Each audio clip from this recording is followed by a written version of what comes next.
London Eachchamoddai Velupillai Balan, இந்த கிறிஸ்தவ நச்சின தொழிலக்கம் சௌரி 539 என்று சொல்லிக்கொண்டு வளமை போல புதிய ஏற்பாட்டில் புனித லூக்கா எழுதின சுவிசேஷம் 21ஆம் அதிகாரம் இறை வார்த்தைகள் 28 38 முடிய. இயேசுனுடைய பரிசுத்தமுள்ள நாமத்துக்கு சோத்திரம். இவைகள் சம்பவிக்க தொடங்கும் போது உங்கள் மீட்பு சமீபமாயிருப்பதால் நீங்கள் நிமிர்ந்து பார்த்து உங்கள் தலைகளை உயர்த்துங்கள் என்றார். அன்றியும் அவர்களுக்கு ஒரு உவமையை சொன்னார். அத்தி மரத்தையும் மற்றெல்லா மரங்களையும் பாருங்கள். அவைகள் தளிர்க்கிறதை நீங்கள் காணும் போது வசந்த காலம் சமீபமாயிற்றென்று அறிகிறீர்கள். அப்படியே இவைகள் சம்பவிக்கிறதை நீங்கள் காணும் போது தேவனுடைய ராஜ்யம் சமீபமாயிற்றென்று அறியுங்கள். இவையெல்லாம் சம்பவிக்கும் முன் இந்த சந்ததி ஒளிந்து போகாதென்று மெய்யாவே உங்களுக்கு சொல்லுகிறேன். இவையெல்லாம் சம்பவிக்கும் முன் இந்த சந்ததி ஒளிந்து போகாதென்று மெய்யாவே உங்களுக்கு சொல்லுகிறேன். வானமும் பூமியும் ஒளிந்து போம், என் வார்த்தைகளோ ஒளிந்து போவதில்லை. வானமும் பூமியும் ஒளிந்து போம், என் வார்த்தைகளோ ஒளிந்து போவதில்லை. உங்கள் இருதயங்கள் பெருந்தும்பியினாலும் வெறியினாலும் லௌகீக கவலைகளினாலும் பாரமடையாத படிக்கும் நீங்கள் நினையாத நேரத்தில் அந்த நாள் உங்கள் மேல் வராத படிக்கும் எச்சரிக்கையாயிருங்கள். பூமியின் மேலெங்கும் குடியிருக்கிற அனைவர் மேலும் அது ஒரு அக்கினியை போல வரும். பூமியின் மேலெங்கும் குடியிருக்கிற அனைவர் மேலும் அது ஒரு அக்கினியை போல வரும். ஆகையால் இனி சம்பவிக்க போகிற இவைகளுக்கெல்லாம் நீங்கள் தப்பி மனுஷகுமாரனுக்கு முன்பாக நிற்க பாத்திரவான்களாக எண்ணப்படுவதற்கு எப்பொழுதும் ஜெபம் பண்ணி விழித்திருங்கள் என்றார். ஆகையால் இனி சம்பவிக்க போகிற இவைகளுக்கெல்லாம் நீங்கள் தப்பி மனுஷகுமாரனுக்கு முன்பாக நிற்க பாத்திரவான்களாக எண்ணப்படுவதற்கு எப்பொழுதும் ஜெபம் பண்ணி விழித்திருங்கள் என்றார். இயேசு பகற்காலங்களில் தேவாலயத்திலே உபதேசம் பண்ணி கொண்டிருந்து இராக்காலங்களிலே வெளியே போய் ஒலிவமலை எனப்பட்ட மலையிலே தங்கி வந்தார். ஜனங்கள் எல்லாரும் இயேசுனுடைய உபதேசத்தை கேட்கும்படி அதிகாலமே தேவாலயத்தில் இயேசுவிடத்தில் வருவார்கள். ஜனங்கள் எல்லாரும் இயேசுனுடைய உபதேசத்தை கேட்கும்படி அதிகாலமே தேவாலயத்தில் இயேசுவிடத்தில் வருவார்கள். நாளைக்கு சௌரி 22ஆம் அதிகாரம் தொடர்பு சொல்லிக்கொண்டு ஒரு பாடல். இயேசுனுடைய பரிசுத்தமுள்ள நாமத்துக்கு ஸ்தோத்திரம். இயேசுவின் பிள்ளைகள் நாங்கள் எப்போது மகிழ்ந்திருப்போம். இயேசுவின் பிள்ளைகள் நாங்கள் எப்போது மகிழ்ந்திருப்போம். இயேசுவின் பிள்ளைகளே எப்போது மகிழ்ந்திருங்கள். இயேசுவின் பிள்ளைகளே எப்போது மகிழ்ந்திருங்கள். எந்நேரமும் எவ்வேளையும் இயேசுவில் களி கூறுவோம். கிறிஸ்தவ நச்சிதனை பரலோகத்தில் இருக்கிற எங்கள் தந்தையை மது நாமம் அச்சிக்கப்படுவதாக உம்முடைய ராட்சியம் வருகின்ற கர்த்தர் கற்பித்த சுபத்தை போன்ற எளிமையான ஆழமுள்ள அர்த்தமுள்ள சுபத்தை எந்த இலக்கியத்திலும் வேறு புத்தகங்களிலும் பார்க்க முடியாது. ஜெபம் என்பது ஒரு பெரிய காரியத்தை செய்து முடிப்பதில்லை. வாய்ப்பாட்டை போன்று வெறும் வாயால் பிதற்றுவது அல்ல, மாறாக இது ஒரு உறவு என்றும் வளர்ந்து கொண்டே இருக்க வேண்டிய இறை மனித உறவுகளை அப்பா என அன்போடு அழைக்கும் தகுதியை நமக்கு கொடுக்கப்பட்டிருக்கின்றது. அப்பாவுடன் பேசத் தொடங்கும் பிள்ளைகள் மனம் விட்டு பேசும்போதுதான் உறவு வளரும். இல்லையில் மௌனம் உறவுகளை இல்லாமல் செய்துவிடும். இறை உணர்வோடு அனுபவத்தை மையமாக கொண்டு நன்றி கலந்த புகழுரையால் நம் சேவைகளை நன்கறிந்து இறைவனுடன் கேட்பதும் நமக்கு குற்றம் செய்தவர்களை வெட்கி போகும் அளவிற்கு அவரை மன்னித்து அவருக்கு நல்லது செய்வதுதான் கிறிஸ்துவை மையமாக கொண்டு வாழும் ஒவ்வொரு கிறிஸ்தவனின் வாழ்வாகும். நாம் செய்த குற்றங்களை இறைவன் மன்னிக்க அடுத்தவர் நமக்கு செய்த குற்றத்தை மன்னிப்போம். ஜீவமில்லாத வாழ்வு கூரை இல்லாத வீடு மாதிரி வீட்டிற்கு சமம் என்பதை உணர்ந்து அனுதினமும் செவிப்போம்.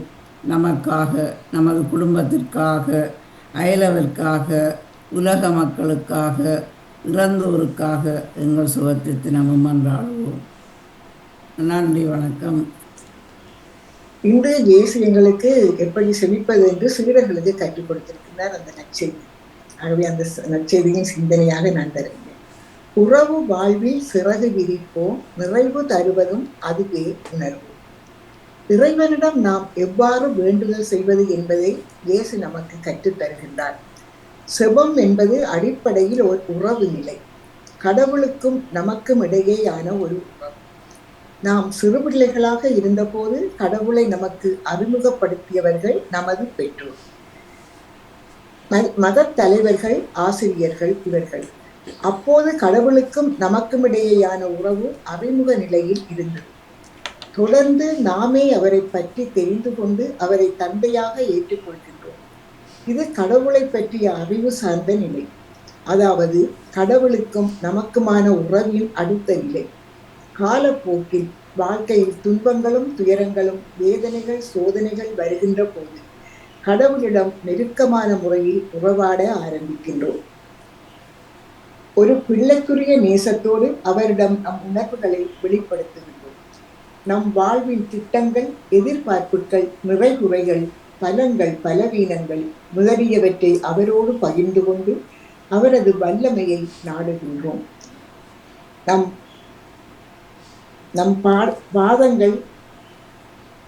நம் பாதங்களை அவர் பாதங்களில் இறக்கி வைக்கின்றோம். சுருக்கமாக சொல்ல போனால், மூளையிலிருந்து பேசாமல் இதயத்திலிருந்து பேச ஆரம்பிக்கின்றோம்.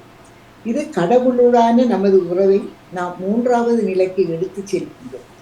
காலப்போக்கில் நமக்கும் இறைவனுக்கும் உள்ள உறவு தொடர்ந்து வளர்ந்து கொண்டு இருந்தது என்றால், இறைவனின் பிரசன்னத்தில் அமர்வதையே பெரும் போக்காக கருதுகின்றோம். இறைவனிடம் சென்று, இறைவா இது வேண்டும் அது வேண்டும் என்று கேட்பது அல்ல செபம். மாறாக அவரது பிரசன்னத்தில் அமர்ந்து உணர்ந்து அனுபவிப்பதே உண்மையான செபம் என்பதை நாம் புரிந்து கொள்வோம். இறைவன் நம்மோடு உடன் இருப்பதை அறிவுபூர்வமாக தெரிந்து வைத்திருப்பது மட்டுமல்லாமல் உணர்வு பூர்வமாக அனுபவிக்கின்ற நிலைக்கு கடந்து செல்வோம். இந்த அனுபவமானது இதயத்திற்கு இதமானதாகவும் உள்ளத்திற்கு உரமூட்டுவதாகவும் மனதிற்கு மகிழ்வை தரக்கூடியதாகவும் இருந்து நம் வாழ்வை நிறைவாக்கும். இது கடவுளுக்கும் நமக்கும் இடையேயான உறவு வாழ்வில் முதிர்ந்த அனுபவ நிலை. இன்று இறைவனது உறவில் மட்டுமல்ல, மனித உறவில் வாழ்க்கையின் இறுதி வரை முதலிரண்டு நிலைகளை தாண்டாமலே இருந்து விடுகின்றனர் பலர். எத்தனையோ குடும்பங்களில் கணவன் மனைவி இருவரும் மனம் விட்டு பேசி தங்களது உணர்வுகளை பகிர்ந்து கொள்வதே இல்லை. அதாவது தங்களின் உறவு வாழ்வின் 3வது நிலைக்கு கடந்து செல்வதே கிடையாது. காயப்பட்ட தங்களது உள்ளத்தின் உணர்வுகளை மறைப்பது போன்ற பகிரப்படாத உணர்வுகள் தான் கோபமாக, நக்கலாக, கிண்டலாக அவ்வப்போது வெளிப்படுகின்றன. இவ்வாறு 3வது நிலையே சாத்தியம் இல்லாத போது 4வது நிலை பற்றி நினைத்து பார்ப்பதே கஷ்டம். இப்படிப்பட்ட குடும்பங்களில் தான் எக்கச்சக்கமான உறவு சிக்கல்களும் நிறைவேற்ற தன்மைகளும் வேண்டா வெறுப்பாக வாழும் விதமும் அதிகமாக காணப்படுகின்றன. குடும்ப உறவில் இருப்பது போல கடவுளுடனான உறவில் நம்மில் பலர் தாண்டி செல்வது கிடையாது. கடவுளோடு இணைந்து உறவாடுவதே உண்மையான செபம். உண்மையான செப அனுபவத்தை தேடாமல் நாம் சிந்திப்பதையே செபமாக நினைத்தால் அது உண்மையான செபம் ஆகாது. ஆகவே இயேசு கற்றுக் கொடுத்த செபத்தை நாங்கள் இன்று பாடி தியானிப்போம். அப்பா பிதாவே, அப்பா பிதாவே, அப்பா பிதாவே, பிதாவே, அப்பா பிதாவே, அப்பா பிதாவே, அப்பா பிதாவே, பிதாவே. வணக்கம். எனது பொதுச்சின்னையை தருகிறேன். 500வது பொன்மால பொழுதுக்கு அதான் வரன் நிறைந்த ஆசை. ஆனால் ஏதாவது விசா பிரச்சனையால வரையிலாமல் இருப்பேன்.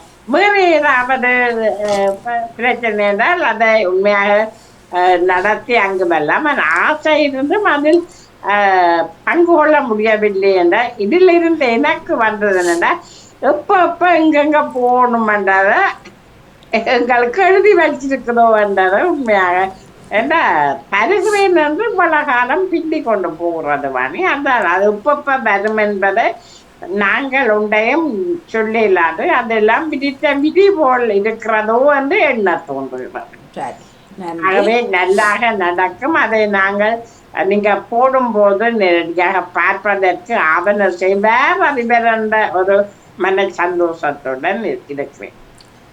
நன்றி நன்றி அக்கா. வணக்கம். வாங்கோ சரி அக்கா, வாங்கோ தர்ஜினி கொதிக்குங்க தரலாம். வணக்கம் வணக்கம் 2 பேருக்கும் வணக்கம். இணைந்திருக்கும் எல்லோருக்குமே வணக்கம் வணக்கம் வணக்கம்.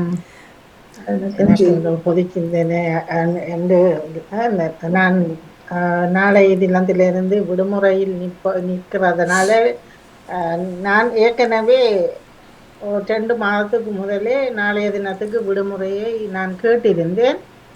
அவர்கள் ஓமென்று எனக்கு அறிவித்தல் சொன்ன பிறகு நான் எனது டிக்கெட்டுகளை எல்லாம் செய்து விட்டுட்டு இன்று எங்களுக்கு அந்த வேலையிலிருந்து பார்க்குற ஒருவர் வந்து அவர் ஒவ்வொரு வியாழனும் விடுமுறை. அப்போ நேற்று நான் அவருக்கு மெசேஜ் போட்டிருந்தேன், நாளை இன்றைக்கு யார் வருவார்கள் அந்த திறப்பு கொடுத்து எல்லாம் அதுகளை சொல்ல வேணும். அவர் 5 மணி அதுக்கு பார்க்கவில்லை. அதுக்கு பிறகுதான் அவர் வீட்டை போய் பார்த்துருக்கிறவர்களுக்கு ஒரு 6:30-7 மணிக்கு எனக்கு தொலைபேசி எடுத்துட்டு, நீ திங்கட்கிழமையில தானே லீவு அப்படின்னு கேட்டார். தான் வாரன்னு வெள்ளிக்கிழமை நாளைக்கு வாரன்னு. அப்போ நான் சொன்னேன், இல்லை நான் உனக்கு ஏற்கனவே 2 மாதத்துக்கு முதல்ல லீவு கேட்டேன், நான் அதை மறந்து போயிட்டேன். அப்போ நான் சொன்னேன், நீ தான் அதை அவர்கள் பொறுப்பாக இருக்கிறவர்கள் தான் அதை செய்திருக்க வேணும். நான் சொன்னேன், நான் வெளியே போக மாட்டேன், நான் ஒன்றும் செய்ய இயலாது, நீ 1 மணி நேரம் அரேஞ்ச் பண்ணி போட்டு டெலிஃபோன் அடிக்கிறது. பிறகு ஒரு அரேஞ்ச் பண்ணி விட்டுட்டு எனக்கு மெசேஜ் போட்டுருந்தா, இன்றைக்கு 7:45 அவர் வருவார், எல்லாத்தையும் சொல்லி விடுங்க, எந்தெந்த இடத்துல என்னென்ன எல்லாமுகளையும் ஒரு காட்டி கொடுத்து விடும். அது ஒரு புதுசு 3 கிழமை தான் இப்போ வேலைக்கு வந்திருக்கிற. 7:30 வந்துட்டார். 7:45 வாரணுன்னு அறிவிச்சு போட்டு 7:30 வந்து மேலுக்கு வந்துட்டார். அங்கே கீழே வேலை செய்த ஒருவர் வரையும் பொழுது அவரோட சேர்ந்து வந்துட்டார். அதுக்கு 10 தரம், அதையும் இந்த நாட்டுக்காரர் 10 தரம் சொன்னாலும் அது சிலது கொப்பியை கொண்டு வந்து எல்லாம் என்னென்ன இல்லாம எழுதி எல்லாத்தையும் எழுதி வச்சு போட்டு, அப்போ நான் எல்லாமின்ற இது வந்து அப்போ அந்த நம்பரை அடிச்சு போட்டு, இப்போ சில இடங்கள்ல அப்படி இல்லை, அந்த ஒரு அந்த சின்ன ஒரு கட்டமாகி ஒன்று இருக்கு, அதை கொடுக்க ஓப்பன் பண்ணப்படும் ஆட்டோமேட்டிக்காக. இது நம்பரை அடிச்சு போட்டு பிறகு கீழுக்கு ஒரு அடையாளம் ஒன்று இருக்குது, அதை போட்டு பிறகு சைவர் அடிச்சு பிறகு திருப்பி அந்த இடத்தை அடிச்சு திருப்பி அடிக்கும். அப்போதான் சத்தம் போடாது. அப்போ சத்தம் போட்டா என்ன செய்யறேன்? அப்போ நாளைக்கு வெள்ளன வேலை வேலையில சத்தம் போட்டா என்ன செய்யணும்? நான் என்ன செய்யறது? நீ சத்தம் போடு, நீ கந்தோருக்கு அடிச்சு சொல்லு, சத்தம் போட்டா நீ வெளியில போ. அப்போ என்ன செய்ய? நான் திருப்பி அமர்த்தி போட்டா அது எல்லாம் நிற்கும். திருப்பி அந்த நம்பரை போட்டு அடிக்கணும். நானும் சொல்லி எனக்கு சீண்டு போயிட்டு கடைசியில். அதான் நான் அதில் சிந்திச்சேன்னா, அவர்கள் வந்து ஒரு அந்த முக்கியமான ஆட்கள் ஒரு சில இடங்களில் வேலைக்கு வரும் பொழுது வாணி அவர்களுக்கும் அது சில விடயங்கள் தெரிஞ்சிருக்க வேண்டும். இந்த நாட்டு இதண்டேர்கள் இந்த நாட்டு இதில் தானே இருக்கும். அப்படி இல்லையாண்டா அவர்கள் அந்த எல்லாம் எதுவும் பிரச்சனை என்று சொன்னால் அங்கிருந்து ஒருவர் வருவார்கள். அவர்களுக்கு வந்துட்டு நம்மண்டால் எங்கட கந்தூர் வந்து காசு பே பண்ணும். அது முன்னர் மாதிரி இல்லை. அப்போ இவருக்கு தெரியும். அப்போ பக்கத்தில் போன் இருக்கும். அப்போ அல்லது தண்டை போனாலே அடிச்சு சொல்லலாம், தான் வேலை செய்கிற நான் தான் வந்து நிற்கிறேன் என்று சொல்லி சொன்னால் பிரச்சனை இல்லை. அவர்கள் வரார்கள். பிறகு அந்த கந்தூரில் வேலை செய்கிறவ யாரும் வந்தால் அப்போ நான் பிறகு கடைசியாக பார்த்து போடுகிறேன். 6:30 ஒரு படியன் ஒன்று நெடுகளும் வந்துடுவேன். மற்றவர்கள் தான் 8 மணிக்கு வேலைக்கு வாரவர்கள். ஒருவர் மட்டும் கீழுக்கு வேலை செய்கிற ஒரு படியன் உண்டு. 6:30 ஒரு அப்போ நாளைய தினத்துக்கு நீ 6:30 கணக்கானில் அந்த படியனோட உள்ளுக்கு போயிட்டு நீ ஒரு கப்பா பார்த்து போட்டு பிறகு நீ திங்கக்கிழமை நீ வெள்ளனமா வேலை செய்யணும். மண்டு போட்டு கடைசியா போனால் அது நான் அதை 2 தினம் நிற்பேன். நான் நாளே போக மாட்டேன்ன்றதுக்காக நான் ஒன்றும் செய்யலாதான். இதற்காக நான் திரும்பி போயில எந்த பிள்ளை இல்லை. நான் அதைத்தான் சிந்திச்சு போட்டுட்டேன். ஏண்டா 2 மாதத்துக்கு முதலே ஒரு நாள் லீவுக்கு ஓமண்டு சொல்லி போட்டு தனக்கு லீவுன்றதுக்காக நாங்கள் எங்களோட லீவை நாங்கள் மாற்றி கொள்ளையிலாதான். அப்ப உண்டா பிள்ளைய நீ என்னண்டாலும் செய்து கொள்ளன்னு சொல்லி போட்டு நான் எல்லாம் ஒப்படைக்கு போட்டு வந்துட்டேன். சரி, நன்றி. பயணம் சிறக்க பறக்க சிறக்க வாழ்த்துக்கள். பறந்து சிறக்க வாழ்த்துக்கள். ரஞ்சினி, உங்கள் பக்கம்? எல்லாருக்கும் உற்சாகமான வணக்கம். காலையிலேருந்து நேரலையில் இணைஞ்சிருக்கிறது ரொம்ப மகிழ்ச்சியாக இருக்குது, நல்லா சந்தோஷமாக இருக்குது. வணக்கம். நல்ல ஒரு டீ போட்டு தந்துருந்தா சரி, சாண்ட்விச் மாதிரி இப்போ இனிதான் சாப்பிட்டு தான் உங்களோட கதைக்கிறோம். இணைஞ்சிருக்கிறேன். நான் தமிழ்ராண்டி மிக சிறப்பாக இருந்தது. உங்களை நேர லைஃப்பில் வந்திருந்தீங்க, நேற்றும் பார்த்துருந்தேன், இணைஞ்சிருந்தீங்க. சிறப்பு வாழ்த்துக்கள். என்னுடைய சிந்தனை தமிழ்ராண்டி பொது சிந்தனை இப்போ தான் 21ஆம் தேதிக்கு 6ஆம் மாதம் 21ஆம் தேதிக்கு டிக்கெட் அந்த பொன்மாலை பொழுது வெப்பம் அப்படிங்கிற மாதிரி கதைச்ச போல இருக்குது. அந்த ஒரு கிழமை பிளான் மாத்திர மாதிரி அந்த வேலை சட்டத்தில் பிளானை கொண்டு வந்து கொழுவினம் அடுத்தது அது மாதிரி இருக்கு. இந்த அந்த இத்தனை கிழமை ஓடினதுன்றது அதை உடனப்பட்டுச்சு. அதன் எது எப்படியோ நாங்கள் முன்கூட்டியே இருந்து தெரிஞ்சிருந்தால் கொஞ்சம் எடுத்துக்கொள்ளலாம், லீவம் வரக்கூடிய வசதி இருந்தால். ஆனால் உடனே மாறின மாதிரி இருந்தது. எனக்கு அது சொல்லணும் போல இருந்தது. நன்றி. இணைந்திருக்கிறேன். நானும் ஆண்டவரின் செயல்கள் நம்பிக்கைக்குரியவை நீதியானவை என்கின்றார் திருப்பாடல் ஆசிரியர். பிதாச்சுடன் தூயாவியின் பேராலே ஆமென். இறை புகழ்ச்சி உமக்கே. காலை வணக்கம் சகோதரி திருமதி கலைவாணி மோகன் அவர்களே. இன்றைய நாளை நிறைப்படுத்தும் சகோதரி திருமதி தவமலர் கல்விராஜன் அவர்களே, வணக்கம். நலமாக உற்சாகமாக இருக்கின்றீர்களா? உற்சாகமா இருப்பேன். நன்றி. நீங்கள்? நான் இப்போதுதான் பிளட் டெஸ்ட் பண்ணி போட்டு ஹாஸ்பிட்டலுக்கு போயிட்டு வந்திருக்கிறேன். ஆகவே கொஞ்சம் களைப்பாகத்தான் இருக்கின்றது. இருந்தாலும் பரவாயில்லை, ஓரளவுக்கு காய்ச்சலில் இருந்து விடுபட்டு இப்போது கொஞ்சம் இன்றைய நாள் இரத்த பரிசோதனை செய்ய வேண்டியிருந்தது, செய்துவிட்டு வந்திருக்கின்றேன். ஓகே, நன்றி. உங்கள் குடும்ப நல உற்சாகத்திற்காக இறைவனை பிரார்த்தித்து பாமுக உறவுகளுக்கு காலை வணக்கம் கூறி கிறிஸ்தவ நற்சிந்தனை வழங்குபவர் பிரான்சில் இருந்து டேவிட். கிறிஸ்தவ நற்சிந்தனை தொடரன் 1866 பொதுக்காலம் 11ஆம் வாரம் என்ற வியாழன் தினமுமாகும். அன்பான உறவுகளே, எம்மை பாதுகாத்து வழிநடத்தும் இறைவனை நாம் பாடுவோம். உங்க ஊழியம் நான் என் கலங்கணும், அழைச்சது நீங்க நடத்தி செல்வீங்க. உங்க ஊழியம் நான் என் கலங்கணும், அழைச்சது நீங்க நடத்தி செல்வீங்க. திட்டங்கள் தருபவரும் நீர்த்தானையா, செயல்படுத்தி மகிழ்பவரும் நீர்த்தானையா. திட்டங்கள் தருபவரும் நீர்த்தானையா, செயல்படுத்தி மகிழ்பவரும் நீர்த்தானையா.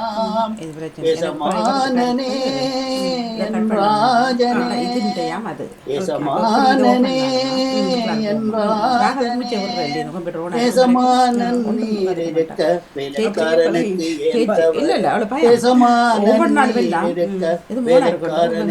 ஏற்றவர்.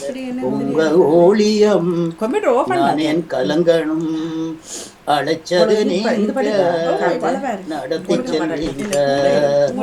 உங்க ஊழியம் நான் என் கலங்கணும், அழைச்சது நீங்க நடத்தி செல்வீங்க. வாழ்த்தொலியாக அல்லேலூயா அல்லேலூயா. கடவுளின் பிள்ளைகளுக்குரிய மனப்பான்மையை பெற்றுக் கொண்டீர்கள். அதனால் நாம் அப்பா தந்தையே என அழைக்கின்றோம். அல்லேலூயா அல்லேலூயா. கடவுளின் பிள்ளைக்குரிய மனப்பான்மையே பெற்றுக் கொண்டீர்கள். அதனால் அப்பா தந்தையே என அழைக்கின்றோம். அல்லேலூயா. செய்தியா மன்னிக்கோ. புனித மத்தேயு எழுதிய நற்செய்தியில் இருந்து வாசகம். அதிகாரம் 6 இறைவார்த்தைகள் 7-15 வரை. அக்காலத்தில் இயேசு தம் சீடரை நோக்கி கூறியதாவது, நீங்கள் இறைவனிடம் வேண்டுதல் செய்யும் பொழுது உறவினத்தாரை போல் நீங்கள் பிதற்ற வேண்டாம். அதிகம் பேசுவதால் தங்கள் செபம் கேட்கப்படும் என்று அவர்கள் நினைக்கின்றார்கள். நீங்கள் அவர்களைப் போல் இருக்க வேண்டாம். நீங்கள் கேட்பதற்கு முன்னமே உங்களுக்கு தேவையானது இன்னது என்று உங்கள் தந்தைக்கு தெரியும். ஆதலால் நீங்கள் இவ்வாறு செவியுங்கள். வானகத்தில் உள்ள எங்கள் தந்தாய், உமது பெயர் பரிசுத்தம் என போற்றப்படுக. உமது அரசு வருக. உமது திருவுளம் விண்ணுலகில் நிறைவேறுகின்றது போல மண்ணுலகிலும் நிறைவேறுக. எங்கள் அன்றாட உணவை எங்களுக்கு இன்று அளித்தருளும். எங்களுக்கு எதிராக குற்றம் செய்தவர்களை நாங்கள் மன்னித்துள்ளது போல எங்கள் குற்றங்களை மன்னித்தருளும். எங்களை சோதனைக்கு உட்படுத்தாதேயும் தீயோனிடமிருந்து எங்களை விடுவித்தருளும். மனிதருடைய குற்றங்களை நீங்கள் மன்னிப்பீர்களா? உங்கள் வானக தந்தை உங்களையும் குற்றங்களையும் மன்னிப்பார். மனிதரை நீங்கள் மன்னியாவிடில் உங்கள் தந்தையும் உங்கள் குற்றங்களையும் மன்னிக்க மாட்டார் என்றார். இது கிறிஸ்து வழங்கும் வாழ்வு தரும் நற்செய்தி. கிறிஸ்துவே உமக்கு புகழ். நீங்க காலை வணக்கம் அனைவருக்கும்.